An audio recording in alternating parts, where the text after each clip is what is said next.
Hey guys, book explainer here. आज हम लोग बात करेंगे रिच डैड पुअर डैड के second chapter why teach financial literacy के बारे में। तो सबसे पहले बात करते हैं फाइनेंशियल लिटरेसी के बारे में।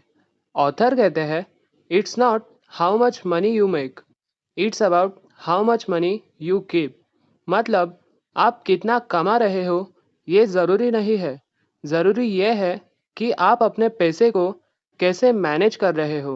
फाइनेंशियल लिटरेसी का मतलब है पैसे कैसे काम करते हैं ये समझना, जैसे टैक्सेस, इन्वेस्टमेंट और एसेट वर्सेस लायबिलिटीज़। अगर आप ये समझते हैं तो आप अपने पैसे को अच्छे से मैनेज कर सकते हैं। अब बात करते हैं एसेट और लायबिलिटीज़ की। ऑथर कहते हैं the rich buy assets and the poor and middle class buy liabilities that they think are asset. मतलब अमीर लोग ऐसी चीज़ें खरीदते हैं जो उन्हें पैसे देती है, और गरीब और मिडिल क्लास लोग ऐसी चीज़ें खरीदते हैं जो उनसे पैसा ले जाती है। फॉर एग्ज़ाम्पल, जैसे अगर आप अपना घर खरीदते हैं तो वो लायबिलिटी हो सकता है अगर उससे आपको रेंट या इनकम नहीं मिल रही। लेकिन अगर आप एक रेंटल प्रॉपर्टी खरीदते हैं जो आपको मंथली रेंट देती है तो वो एसेट है। अब बात करते हैं रैट रेस के बारे में। ऑथर कहते हैं most people work hard for money but they become trap in a cycle of fear and desire. मतलब लोग पैसे के लिए काम करते हैं लेकिन वो डर और लालच के चक्कर में फंस जाते हैं। ये साइकिल कैसे काम करती है?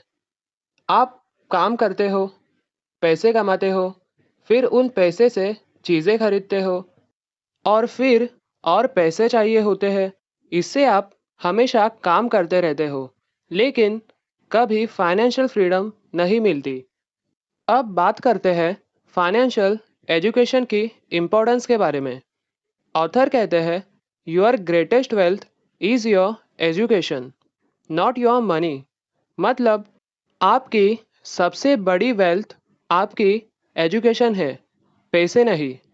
फाइनेंशियल एजुकेशन आपको ये सिखाती है कि पैसे को कैसे मैनेज करना है। अगर आप ये समझते हैं तो आप अपने पैसे को अच्छे से इन्वेस्ट कर सकते हैं और अपने फाइनेंशियल गोल्स को अचीव कर सकते हैं। ऑथर कहते हैं cash flow patterns decide your wealth. Rich dad diagrams के थ्रू समझाते हैं कि मिडिल क्लास का कैश फ्लो पैटर्न कैसे होता है।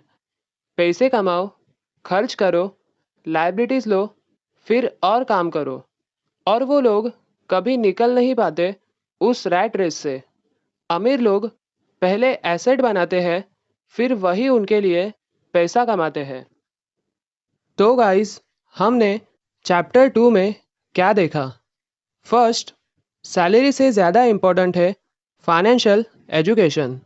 सेकंड, एसेट और लायबिलिटी का फ़र्क समझो और एसेट में इन्वेस्ट करो। थर्ड, घर या कार तभी एसेट है अगर वो आपके लिए पैसे कमा रही हो। फोर्थ, पैसा आपके लिए काम करे, आप पैसे के लिए मत काम करो। एंड लास्ट, जिंदगी का गोल फ्रीडम होना चाहिए, नॉट जस्ट लग्जरी। इस चैप्टर का मेन मैसेज सिंपल है। अगर आप फाइनेंशियल फ्रीडम चाहते हो तो पहले फाइनेंशियल लिटरेसी ज़रूरी है।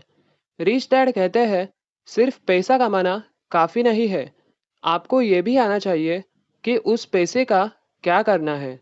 लोग अमीर बनते हैं और फिर भी गरीब हो जाते हैं। क्यों? क्योंकि उनके पास पैसा तो होता है लेकिन उसे मैनेज करने की नॉलेज नहीं होती। तो गाइस, ये था रिच डैड पुअर डैड का चैप्टर 2। अगर आपको ये वीडियो वैल्यूएबल लगा हो तो वीडियो को लाइक करो, शेयर करो और कमेंट में बताओ क्या आपने कभी ऐसी गलती की है जहां आपने लायबिलिटी को एसेट समझ लिया हो। मिलते हैं नेक्स्ट चैप्टर में, तब तक के लिए Happy reading and happy learning.